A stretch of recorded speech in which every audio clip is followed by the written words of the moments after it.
The text came 3 months before Hannah's wedding. My sister.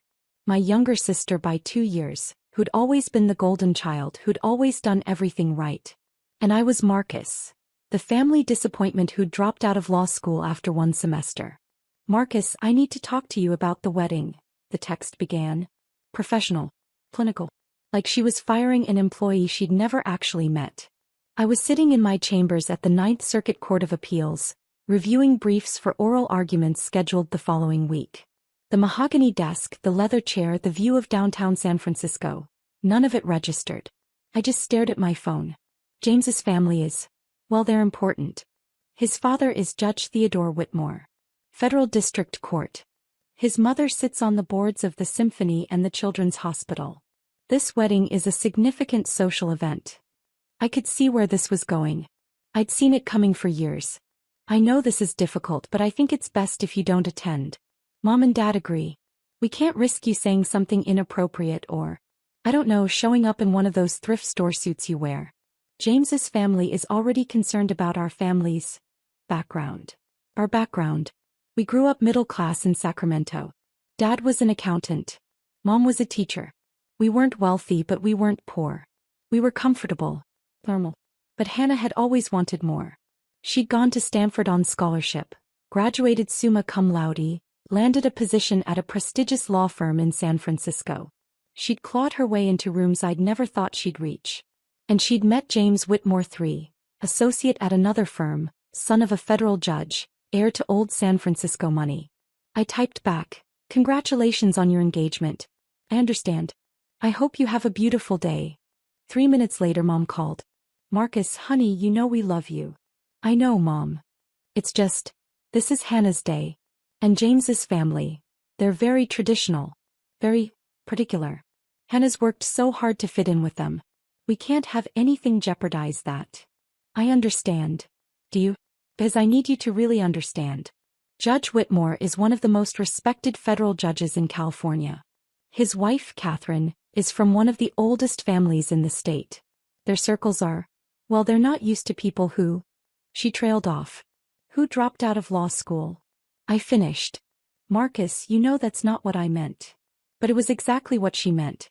It had been 12 years since I'd left Stanford Law after 1 semester. 12 years of being the family embarrassment. The one who'd had a full ride to one of the best law schools in the country and threw it all away. They didn't know why I'd left. I'd never told them. "Hannah asked me to explain the situation," Mom continued. "She doesn't want drama at her wedding. And frankly, neither do your father and I. We've worked very hard to make a good impression on the Whitmore family. We can't have you there in some cheap suit talking about your freelance work or whatever it is you do." Freelance work. That's what I'd told them. Vague consulting. Document review. Research projects. They'd never asked for details. They'd never wanted to know. It was easier for them to believe I was scraping by, barely making ends meet in some tiny apartment in Oakland. "I won't come," I said quietly. "Tell Hannah I understand." "You're such a good brother," Mom said, relief flooding her voice. "This means so much to Hannah. And who knows? Maybe being around James's family will open some doors for your father and me. Judge Whitmore has connections everywhere." After she hung up, I sat in my chambers for a long time. Through the windows I could see the city spreading out below. The financial district, the bay, the Golden Gate Bridge in the distance. My clerk, Jennifer, knocked softly on the door. "Judge Rivera? The Hawthorne brief is ready for your review." "Thank you, Jennifer. Just leave it on the desk." She hesitated. "Are you all right, sir?" I looked up at her. Jennifer was brilliant. Harvard Law, top of her class, clerking for me before she'd move on to clerk for a Supreme Court justice next year. She reminded me of myself at her age. Hungry. Driven. Idealistic. "I'm fine. Family matter." She nodded and left quietly. She knew better than to pry. I'd been appointed to the Ninth Circuit Court of Appeals 3 years ago at 42, one of the youngest appellate judges in the country. Before that, I'd spent 10 years as a federal prosecutor, building cases against white-collar criminals, corrupt officials, organized crime figures. I'd won 98% of my cases. I'd been profiled in legal journals. The Attorney General had personally called to congratulate me on my appointment. And my family had no idea. When I dropped out of Stanford Law after one semester, I hadn't actually dropped out. I'd transferred to Harvard on a full scholarship. I'd graduated top of my class 3 years later, turned down offers from every major firm in New York and D.C., and joined the U.S. Attorney's Office in San Francisco. I'd spent those years building a reputation, building a career, building a life, and I'd let my family believe I was a failure. But at first it was protection. That one semester at Stanford had taught me something crucial. My family couldn't handle my success. When I'd been accepted to Stanford Law with a full scholarship, Dad had immediately started planning how I'd help him with his taxes, how I'd review his business contracts, how I'd get him connected with important clients. Mom had started introducing me as my son the lawyer before I'd even started classes. Hannah, still an undergrad at the time, had become cold and competitive, suddenly worried that I'd overshadow her achievements. So when I transferred to Harvard, I simply didn't tell them. I let them believe I'd quit, that I was working odd jobs, that I was the family disappointment. And then it became something else. It became a test. Would they love me without the success? Would they value me as a person, not as a trophy or a resource? They'd failed that test spectacularly. Over the years, I'd watched them pour everything into Hannah. Every conversation was about her accomplishments, her cases, her partnership track, her engagement to James Whitmore III. They'd helped her with down payments, car payments, referred clients to her firm. And they'd treated me like I was invisible. Like I was an embarrassment they had to manage. Thanksgiving dinners where they'd tell me to keep quiet about my work. Christmas parties where they'd introduce Hannah and then quickly change the subject when someone asked about me. I'd been patient. I'd been quiet. I'd been watching. And now Hannah was marrying into the Whitmore family. Judge Theodore Whitmore. Federal District Court, Northern District of California. I'd sat next to him at judicial conferences. We'd served on panels together. He'd written me a personal recommendation letter when I'd been nominated for the Ninth Circuit. He'd called me the finest legal mind of my generation. He had no idea I was Hannah Rivera's brother. Why would he? She'd gone by Hannah Rivera Sterling professionally, using our mother's maiden name to distance herself from our family's middle-class origins. And I'd never mentioned the connection. 3 months passed. I watched from a distance as the wedding planning consumed my family. Mom called occasionally, always brief, always apologetic but firm about me not attending. Dad sent a few texts, mostly asking if I was doing okay financially, in a way that made it clear he assumed I wasn't. Hannah never called at all. The wedding was set for the Whitmore estate in Pacific Heights, one of those old San Francisco mansions that had been in the family since the gold rush. 300 guests. String quartet. 5-course dinner. Coverage in the society pages. I wasn't invited. I'd accepted that. What I hadn't accepted was the call from my colleague 2 weeks before the wedding. "Marcus, this is awkward," Judge Patricia Chin said. She was a fellow Ninth Circuit judge appointed the same year I was. "We'd become friends. But I need to give you a heads up." "About what?" "Theodore Whitmore's son is getting married. James Whitmore III. Big society wedding. Theodore's been talking about it at conferences. Apparently his future daughter-in-law is from a respectable middle-class family, his words, and he's pleased that his son is marrying someone with traditional values." My stomach tightened. "Patricia, what does this have to do with me?" "Theodore invited me to the wedding. Invited half the federal judiciary, actually. It's apparently the social event of the season. And Marcus." She paused. "The bride's name is Hannah Rivera Sterling. Is that your sister?" I closed my eyes. "Yes." "Does she know what you do?" "No." There was a long silence. "Marcus, this is going to come out. Every federal judge in Northern California will be at this wedding. You're one of the most respected jurists on the Ninth Circuit. People know you. Your picture was in the Chronicle last month when you wrote that opinion on environmental law. My family doesn't read the legal sections of newspapers. Your sister works at Morrison and Fisher. They're going to have partners there. Partners who've argued before you. Marcus, someone's going to recognize you." "I'm not going to the wedding, Patricia. I wasn't invited." Another pause. "You weren't invited to your own sister's wedding? It's complicated.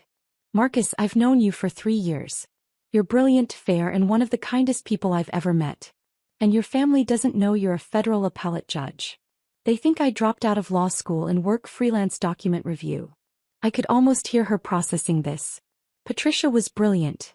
Stanford Law, clerk for Justice Ginsburg, 15 years as a civil rights attorney before her appointment. She'd seen a lot in her career.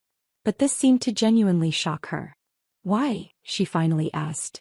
Because I wanted to know if they'd love me without the title. Without the prestige.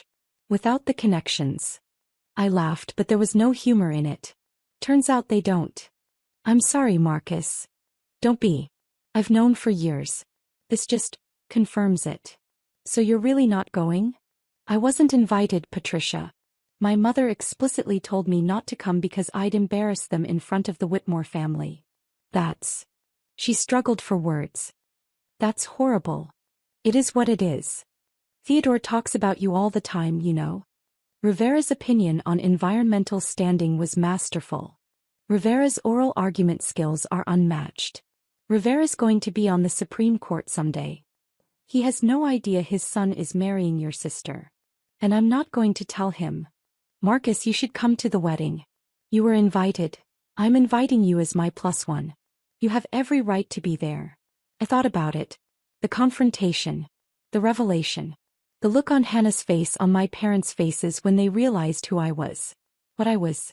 It was tempting. God, it was tempting. I'll think about it, I told Patricia. I didn't have to think long. 2 days later, Mom called. Marcus, we need you to do something. What is it, Mom? Hannah needs someone to watch the house during the wedding. You know, make sure no one breaks in, water the plants, that sort of thing. Since you're not doing anything that day anyway. Since I wasn't doing anything. Since I had nothing better to do than be my successful sister's house sitter during her society wedding. We'll pay you, Dad added. He joined the call. $200.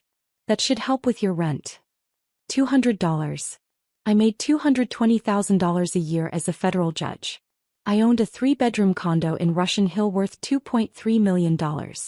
I had investments, savings, a pension that would pay me for life. And they wanted to pay me $200 to watch Hannah's house. Actually, I said slowly, I won't be available that day. I have a work commitment. Marcus, you can't blow this off, Mom said sharply. This is important. Hannah's counting on you. Hannah told me not to come to her wedding because I'd embarrass her. But now she's counting on me to watch her house. Don't be dramatic. You know what I mean. Your family. This is what family does. Then I'll see you at the wedding. There was a stunned silence. Marcus, we talked about this, Dad said. You're not invited. James's family. Judge Whitmore invited me, I said calmly. Or rather, Judge Chin invited me as her guest. I'll be there. You can't just show up. Hannah's voice cut in. She'd been listening the whole time. Marcus, this is my wedding. My day. You'll ruin everything. How would I ruin it, Hannah? By showing up in some cheap suit, by saying something stupid, by making James's family think we're trash. I supplied quietly. Is that the word you're looking for? I didn't say that. But you thought it. You all thought it. For 12 years you've thought it. Marcus, you dropped out of Stanford Law. Hannah said. You threw away a full scholarship. You work dead-end freelance jobs. You live in some tiny apartment. You drive a car that's 15 years old. What were we supposed to think? My car was indeed 15 years old. A 2011 Toyota Camry. Reliable. Practical. I'd bought it new during my first year as an AUSA and never saw the need to replace it. But in Hannah's world, the car you drove mattered more than the person driving it. I'm coming to the wedding, I repeated. Judge Chin invited me. If you have a problem with that, take it up with her. I hung up. My phone exploded with texts. That Hannah. Even Hannah's maid of honor, my cousin Jessica, who apparently felt the need to weigh in on family drama that wasn't hers. I ignored them all. The day of the wedding arrived. I put on my best suit, a custom-tailored Tom Ford I'd bought for judicial conferences. Navy blue. Impeccably fitted. I looked good. I looked exactly like what I was. A successful federal appellate judge at the top of his career. I picked up Patricia in my 15-year-old Camry. She lived in No Valley, not far from my place. You ready for this? She asked as she slid into the passenger seat. Not even a little bit. You could still back out. We could grab dinner somewhere else. I shook my head. No. I've let them control the narrative for 12 years. It's time they knew the truth. The Whitmore estate was everything I'd imagined. Massive. Historic. Gardens that probably required a full-time staff. Valets taking cars. String quartet playing on the lawn. Patricia and I walked up together. I could see the other judges arriving. Judge Morrison from the District Court, Judge Yamaguchi from the Ninth Circuit, even Judge Bradford who'd been on the bench for 30 years. They all knew me. They all greeted me warmly. Rivera. Didn't know you'd be here, Judge Morrison said, shaking my hand. Judge Chin was kind enough to invite me. Well, Theodore will be thrilled. He's been praising that environmental standing opinion you wrote for months. We moved through the receiving line. I could see Hannah in the distance, resplendent in white, greeting guests with James at her side.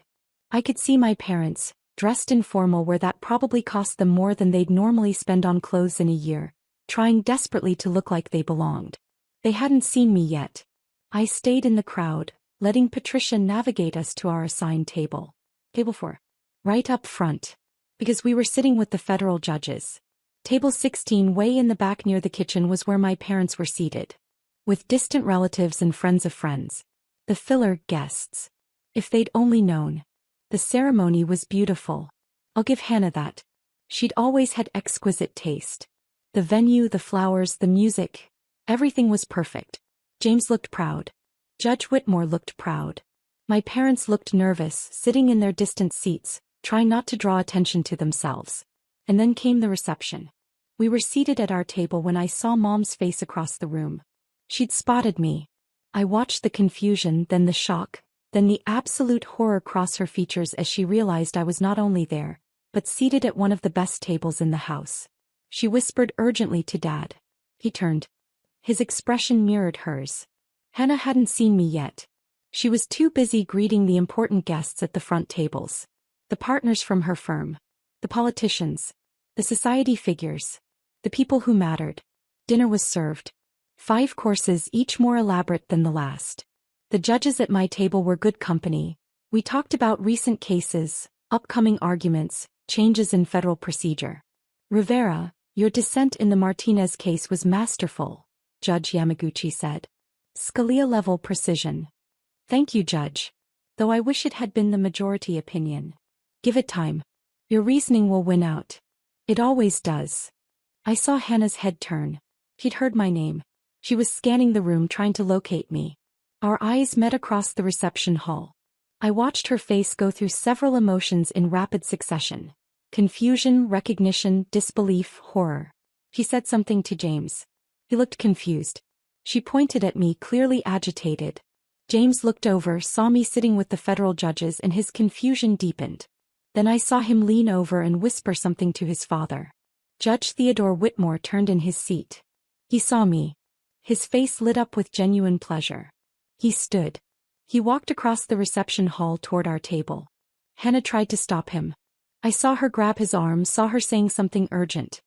He patted her hand absently and kept walking. Marcus Rivera, he said warmly as he approached. I didn't know you'd be here. This is wonderful. The entire reception had gone quiet. 300 people watching as one of the most powerful federal judges in California crossed the room to greet someone at table 4. I stood and shook his hand. Judge Whitmore. Thank you for having me. And congratulations. James is a lucky man. He is indeed. Hannah is remarkable. Sharp mind. Great instincts. He turned to the table. Have you all met Judge Rivera? Ninth Circuit. One of the finest legal minds I've encountered in 30 years on the bench. I could see my family's faces. Mom's mouth was open. Dad looked like he might be sick. Hannah had turned completely white.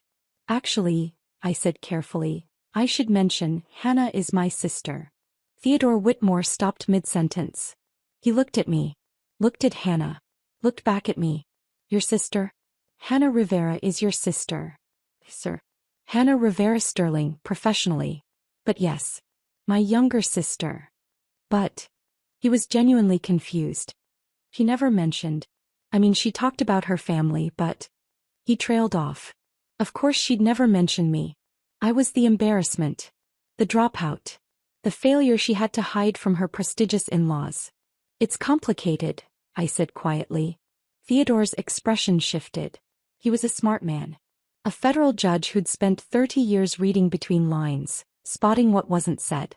He looked at Hannah, then at my parents in their distant table, then back at me. I see, he said slowly. And I could tell he did see. He saw exactly what had happened. Excuse me, I said. I should probably go speak with my family. I walked across the reception hall.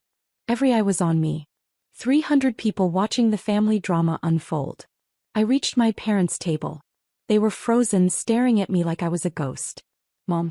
Dad. Marcus. Mom's voice was barely a whisper. What? How? You said you were a federal judge. Ninth Circuit Court of Appeals. I was appointed 3 years ago. But you dropped out of law school. I transferred to Harvard. Graduated top of my class.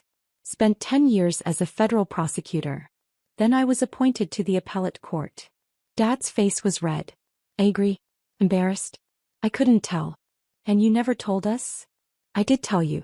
That first semester at Stanford, I told you I was transferring. You weren't listening. You were too busy being disappointed in me for quitting. So I stopped trying to explain. That was 12 years ago. Yes. 12 years of being treated like I was worthless. 12 years of being the family embarrassment.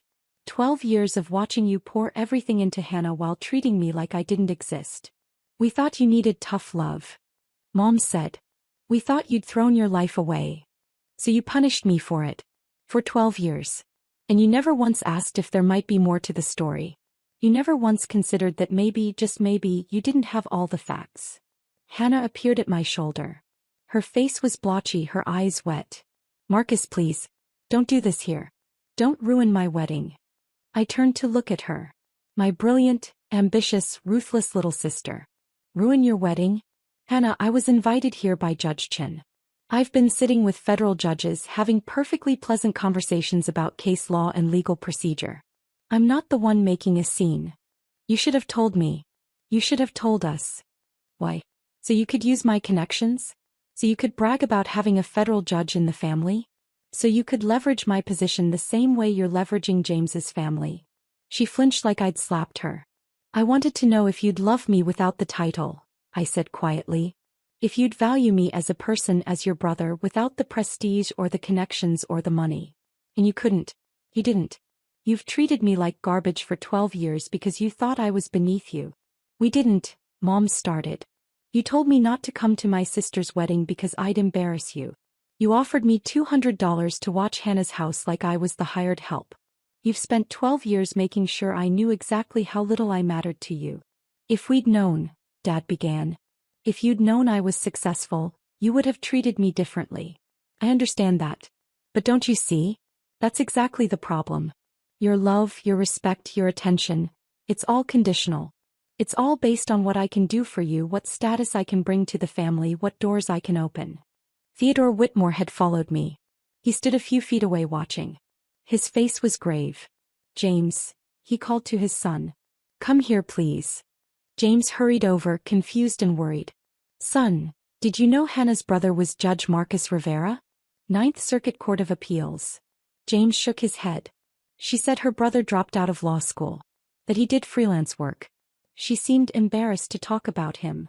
Theodore nodded slowly. I see. He turned to Hannah. You were embarrassed by your brother?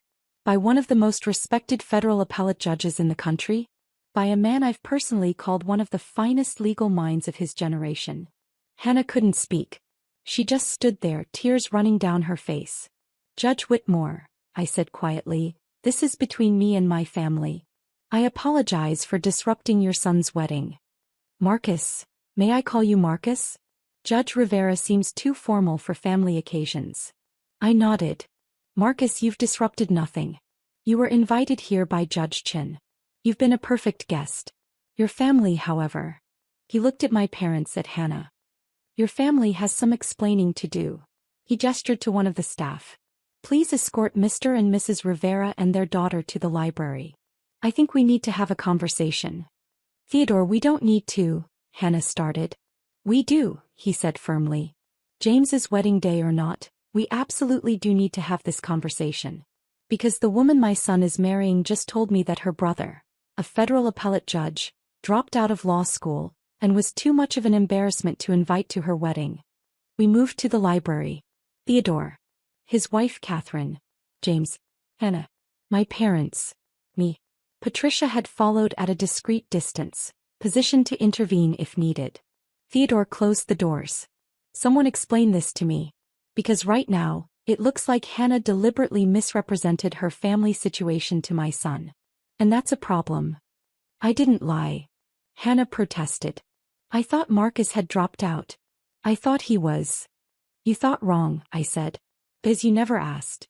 None of you ever asked what actually happened. You let us believe, Mom started. I told you I was transferring.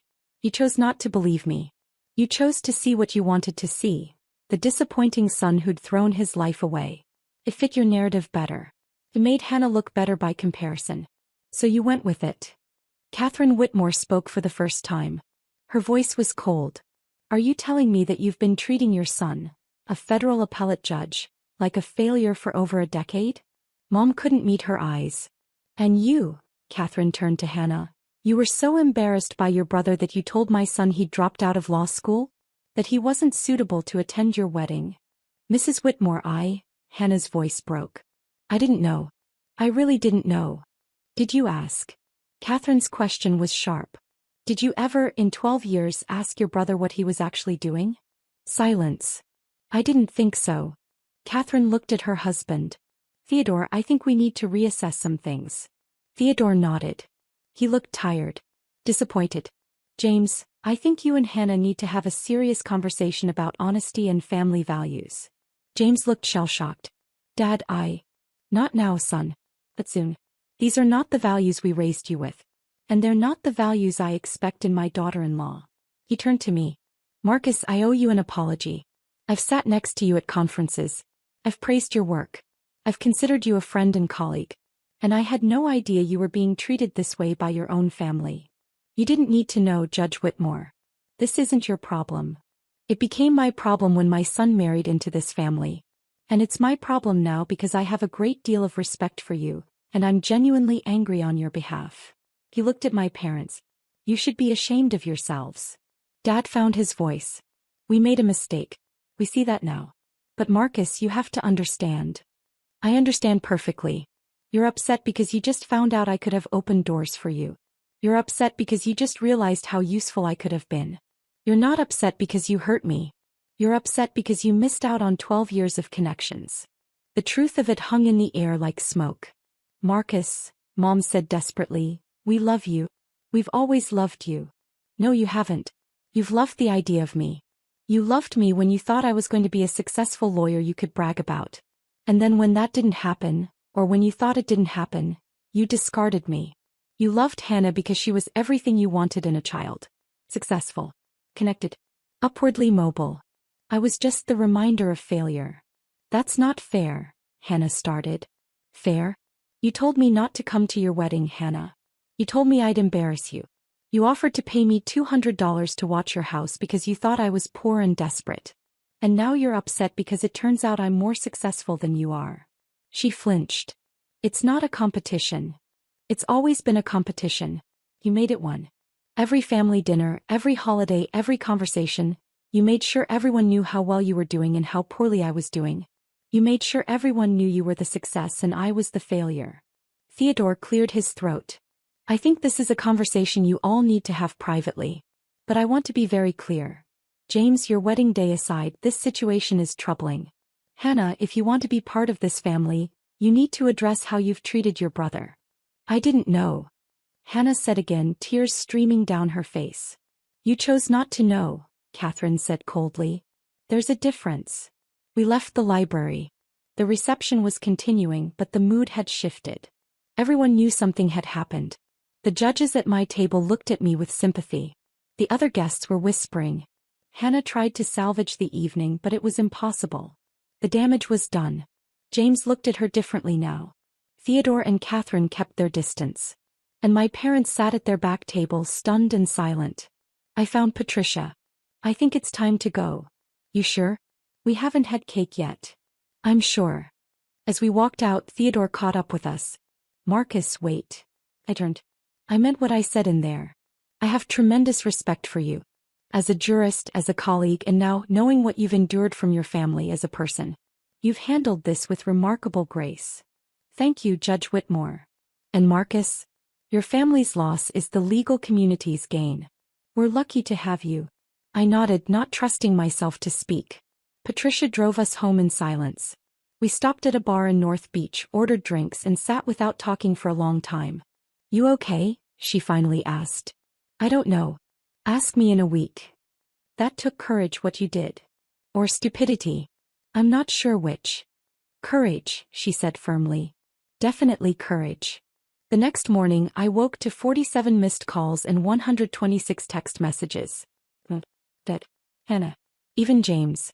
I ignored them all. A week later, a letter arrived. Formal. Legal letterhead. From Theodore Whitmore's personal attorney. My heart sank. Was he going to sue me? Accuse me of ruining his son's wedding? I opened it carefully. Dear Judge Rivera. After the events of last Saturday, Judge Theodore Whitmore would like to extend a personal invitation to you for dinner at his home. He understands if you would prefer to decline given the circumstances, but he wishes to make clear that he considers you a valued colleague and friend, and he would very much like to continue your professional and personal relationship independent of your family connections. Please contact his office at your convenience to arrange a suitable date. I stared at the letter for a long time. Then I called Patricia. He wants to have dinner with me. Theodore Whitmore. Wants to have dinner with me. Of course he does. You're brilliant, you're accomplished, and you just proved you have more integrity in your little finger than your entire family combined. Should I go? Marcus, that man has been praising you for years. He recommended you for the Ninth Circuit. He's not inviting you because you're Hannah's brother. He's inviting you because you're Marcus Rivera. Take the meeting. I did. 3 weeks later, I had dinner at the Whitmore estate.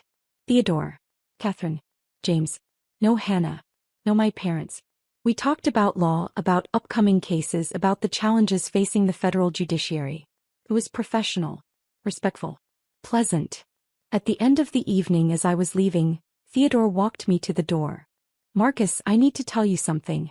Hannah and James are in marriage counseling. I stopped. I'm sorry. I never meant. Don't apologize. They need it. What happened at the wedding? It revealed some issues that needed addressing. Hannah's relationship with the truth, with her family, with her own insecurities. James's tendency to take things at face value without asking questions. They're working through it. And you? How do you feel about all of this? Theodore smiled sadly. I feel like I failed my son. I taught him to value prestige and status. I taught him that success mattered more than character. And he chose a wife who embodied those values. So in a way, this is my fault too. Judge Whitmore. Theodore. Please. Call me Theodore. Theodore, you're not responsible for my family's behavior. No. But I am responsible for teaching my son the values that made that behavior acceptable to him. Hannah told him her brother was a dropout and James never questioned it. Never thought to ask why a family would treat a member that way. He just accepted it because it fit the narrative they wanted. Is Hannah angry with me? Furious. Humiliated. Embarrassed. All of the above. But she's also starting to understand what she did. What your whole family did. The counselor has been enlightening for both of them. What about my parents? They've called here 17 times. Catherine refuses to take their calls. I've spoken to your mother twice. She wants me to convince you to forgive and forget. She thinks this is all a misunderstanding that can be smoothed over. Of course she does. Marcus, I'm not going to tell you what to do. But I will tell you this. You don't owe them anything. Not forgiveness. Not reconciliation. Not even acknowledgement. What they did to you is cruel. Systematic. Sustained over 12 years. That's not a misunderstanding. That's a choice. I nodded, feeling the weight of his words. But, he continued, if you do choose to reconcile, do it on your terms. Not theirs. Don't let them rewrite history. Don't let them pretend this was all just a mistake. Make them own what they did. 6 months passed. Hannah and James stayed married, but the relationship was strained. I heard through the grapevine that Hannah had been passed over for partner at her firm. Apparently her managing partner had been at the wedding and witnessed the entire debacle. Reputation mattered in Big Law and Hannah's had taken a hit. My parents tried everything to get me to talk to them. They showed up at my condo. Security turned them away. They sent letters, I returned them unopened. They tried to go through Theodore, he refused to facilitate. Finally, Dad sent a text that was different from all the others. Marcus, I'm not asking for forgiveness. I'm not asking you to forget. I just need you to know that I understand now. I understand what we did to you. I understand why you stopped trying to tell us the truth. And I understand that we don't deserve another chance. But I love you. I've always loved you. And I'm sorry. I'm so sorry. I read that text 20 times. Then I wrote back, I appreciate you saying that. But I need time. A lot of time. Maybe someday we can talk. But not today. His response was immediate. I understand. I'll be here whenever you're ready. I love you, son. It wasn't reconciliation. It wasn't forgiveness. But it was acknowledgement. And maybe someday it would be enough. A year after the wedding, I was nominated for the Supreme Court. Youngest nominee in 60 years. Theodore Whitmore wrote my recommendation letter. So did Patricia Chin. So did every judge I'd ever worked with. The confirmation hearings were brutal, but I was confirmed by a substantial majority. My parents watched it on C-SPAN. Hannah called to congratulate me. Her voice was subdued, careful.